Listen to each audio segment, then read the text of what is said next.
ভোরের আলোটা পাহাড় ছুঁতে না ছুঁতেই কয়েকজন মানুষ হাতুড়ি ছেনি হাঁপে চুপচাপ উঠে আসে পাথরের ঢালে। কাজটা সহজ নয়। রোদ, ধুলো আর ভারী পাথরের সাথে প্রতিদিন লড়াই করতে হয়, কিন্তু তাদের চোখে একটা শক্ত বিশ্বাস থাকে।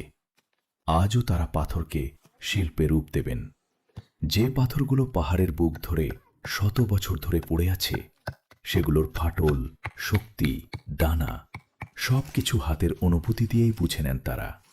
কোনো মেশিন নেই, কোনো আধুনিক যন্ত্র নেই, শুধু হাতুড়ির টকটক শব্দ এবং মানুষের অবিশ্বাস্য ধৈর্য।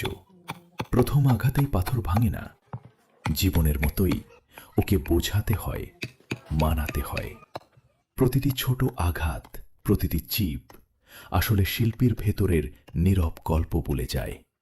কখনো ফোসকা পড়ে, কখনো হাত কেটে যায়, তবু তারা থামেন না, কারণ তাদের কাছে এই কাজ শুধু রুজি রোজগার নয়, এটা একটা সত্তা, একটা গর্ব, একটা হৃদয়ের টান। ধীরে ধীরে রুক্ষ পাথরের ভেতর থেকে গোল একটা থালা জন্ম নেয়। আকৃতি হয়, মসৃণতা আসে, আর শিল্পীর চোখে একটু নরম হাসি ফুটে ওঠে।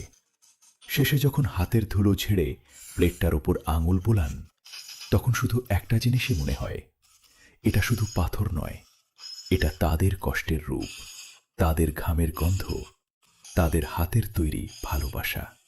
যারা দেখবে তারা হয়তো বলবে, এটা তো একটা পাথরের থালা, কিন্তু সত্যিটা হলো এটা এমন এক শিল্প যার পেছনে আছে ওই মানুষগুলোর নীরব সংগ্রাম আর পাহাড়ের বুক থেকে তুলে আনা একটা জীবন্ত গল্প।